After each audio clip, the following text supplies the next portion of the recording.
take questions today. Get it out of the way. Any updates on the waiver appeals? Had no updates. We've issued both appeals. I can't remember if I've spoken publicly about that detail or not, but both appeals have been submitted to the NCAA, and obviously waiting to hear back, and time is of the essence with us taking the floor for the first time Monday. You anticipate a big class action type thing? It seems like a lot of teams with a lot of players in the same boat. You know, I think my focus right now is on Aziz and Jamil's well-being. And like I've said this many times, that's not a line. This has been extremely difficult for them. I'm confused. So imagine how somebody at their stage in life and at their age feels. They're confused. So that's my first focus. My second focus is on this appeal process. I'm proud of the appeal that's been put forward. I thought the original waivers met the criteria and the standards that were laid out. I think that we only enhance those things, and the appeal only enhances those things. So that's my focus right now is going through this appeal process, following the guidelines we were asked to follow, and seeing, hopefully getting some news here soon so we can get these guys on the court. I know it's early, Wes, but what do you like about your team right now? I've liked their willingness to come in the gym and work at it every day. They've had a good summer and a good fall in terms of approach. They're, to this stage, been a very unselfish group. Certainly we got guys that want to do well individually and, have high goals for themselves individually, but you get a sense to this stage that everybody's willing to sacrifice a little bit for our team to be successful. Those two things to this stage have been good, but it's early and we got a lot of work to do. You're 4 days from tip-off. Are you confident, or do you feel good about where you're at point guard with two new guys that haven't done it yet? I feel like we have the right guys at point guard. I do. I think that, and they've done the right things from the time they got here till now to prepare for college basketball. Are they where we want them to be in January when Big 12 play starts? They're not, and that's okay. We didn't expect them to be, but they've done a nice job to get themselves in position to be ready to play our first game in November. And it's going to be a process here over the next month or two to get them up to speed in every capacity of playing that position at this level of basketball. We're fine with that, but we have the right kids. They're talented. They're about the things that we're about. I think our fans will instantly resonate with them when they watch them play, but there'll be a process of getting them up to speed on some of the details and some of the things that you have to do night in, night out at that position. Assuming no news, and you'll play a ton of guys Monday, but do you have a starting five, and are you willing to do results? So. I don't have a starting five yet, Scott, and it's funny, I hadn't had that question yet. It's always laugh and chuckle. You guys think a lot more about that kind of stuff than I do. I think the questions that we're trying to answer, more importantly than who we roll out in the starting lineups, or who are the guys that are in the rotation. I think that's number one. What are the best combinations to put that rotation together, and who the heck's finishing the game? That's what I'll tell our players. That's what I believe, and very, very rarely do the group that you start early in the year the same group that you're starting later in the year. So whoever we start on Monday, which I have not figured that out yet, it'd be likely that that's not the group we're starting in January, and that's just how it usually plays out. So it'll be, especially with all these new faces, it'll be a process to figure out not who deserves to start, and maybe a little bit of that, but also the best combination for our team of who starts together and how that impacts substitutions and patterns and all things like that. I mean, gosh, a year ago, pretty hard to imagine David DeJulius not starting or Micah Adams Woods not starting, right? I mean, there's a couple guys that was just obvious because of what they'd done. Landers Nolly, it was pretty hard to imagine. It's a little different with this group. There's a lot of guys competing for roles on this team, and lineups. Like I said, I care a lot more about who finishes and who plays, but starting lineups, we're not even close to having that figured out. You've talked about how different the offense is going to be losing some of those guys you just mentioned. How are your guys this year adjusting to how different the plan's going to look offensively? It's been an adjustment, right? It's kind of why you have a preseason. It's why you have practice. Like there's a little bit of trial and error.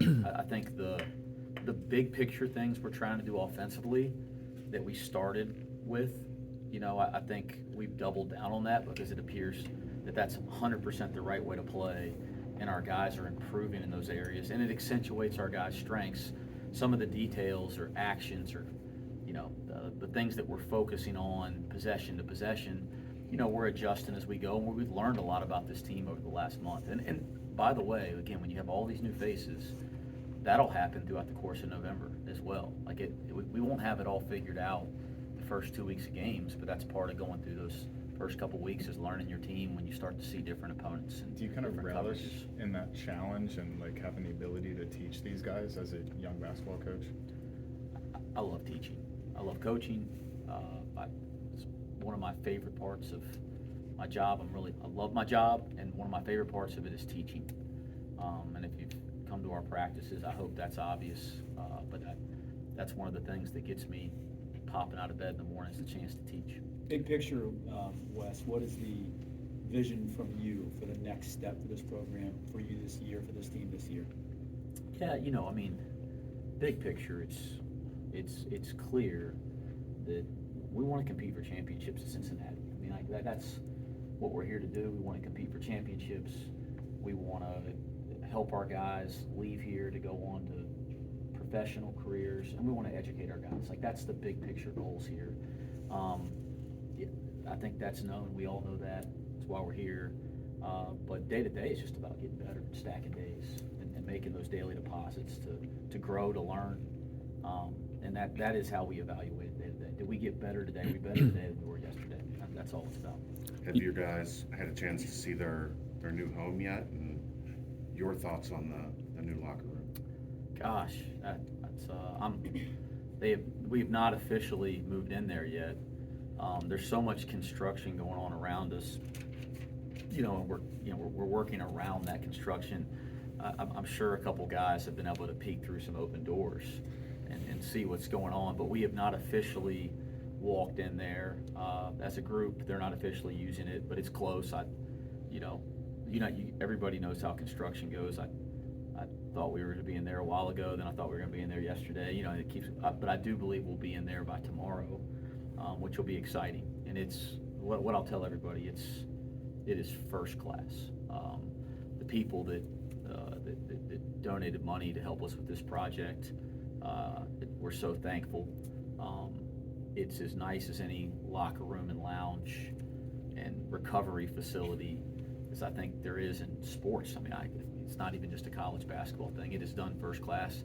It's going to impact our guys every day, not just because they have some awesome place to spend their time, but that's where they're going to get to know each other. That's where they're going to make their memories. I think the facilities where the players interact are the most important facilities on a campus. Starts with the facilities they interact on the court together. This would be the second most important one to me. And now we have one of the greatest arenas in college basketball. I can't imagine anywhere's better than that. And now we have a kind of a locker room or basketball facility where when they're not in there on the court, that's where they're hanging out. I think that does really matter over time. So Tobes gets a passing grade?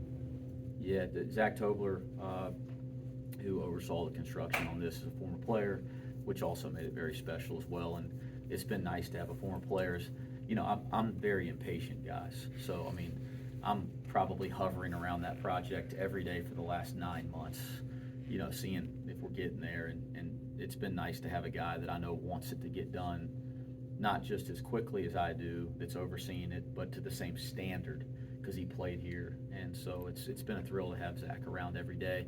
He's probably not going to miss me bugging him when this thing gets completed, but we're going to miss having him around on a day-to-day basis. Is there anybody on the roster that's surprised you guys over the past few weeks, over the summer, that's made you say, we might not have had a huge plan for them to get on the court early, but we feel like this is a guy that could help us out faster than we thought? I think a number of guys, there's been aspects of their game that you go, wow, I'm learning them. as we go, or, even returning guys, the improvement is notable. And so I think that's always our job as a coach is, we say this all the time, like, we don't put guys in boxes here. Like, we really believe in player development. So when we come out for the spring and the summer and our fall preseason, we don't sit there and say, you're only allowed to do this and you're only allowed to do that, because players will surprise you. They worked on their game, they developed. If they're given an opportunity, they'll show you some things that you didn't know they could do. That's going to happen in our program every single year, and it'd be unfair to talk about one guy because there's numerous examples. And then as you start to get now into the games, you do got to start making sure guys are playing to their strengths and within their roles. But every year that changes. I think the thing that fans will be shocked about, that's the obvious one, is the way Victor Larkin's been shooting the basketball. I mean, it's amazing, and it's been 2 years in a work in progress. We just didn't let him shoot them in games last year, but he's been shooting it at an extremely high clip, and that's an example of, by not boxing somebody in, you've allowed them to grow into a role, and I'm proud of how we do that here. 2 more questions. How much faster are you as a team? And I assume you're gonna play fast, that's what you play. Yeah, when we got, like, all the guys, like, you throw Aziz and Jamil into that group, there's just so much length and athleticism and depth that you can really sustain playing at an extremely high pace, and that's fun. That's what I've always believed in, the most fun way to play,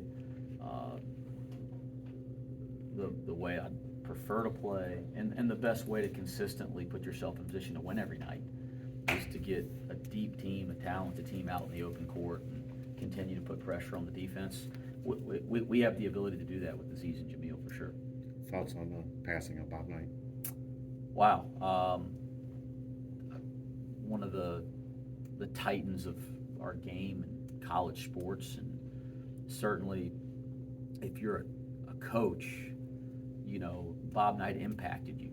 I mean, there's no way, if you're a basketball coach, that Bob Knight hasn't impacted you. My thoughts and prayers to his family.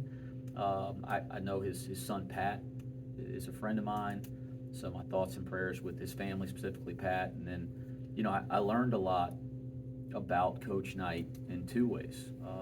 Coach Williams, interacted with him quite a bit and shared a lot of those stories with me about some of the things he learned going to watch his practices years ago, or playing golf with him and things of that nature. And I've always kind of relished that and taken that to heart. And then I had a guy that you guys know well, Mike Roberts, that we were together for 10 years and still one of my best friends. And he was recruited by Bob Knight to Indiana, played for him for a very short term before he left, before Coach Knight left Indiana, then went to work for him at Texas Tech, and they were extremely close. And so I got a lot of stories and wisdom passed down through Coach Roberts. So I can't say that I had a personal relationship with him, never met him, but there's so many things that we do that in some form or fashion are derived from the things that he did, and that's what happens when you're one of the greatest that's ever coached at any sport.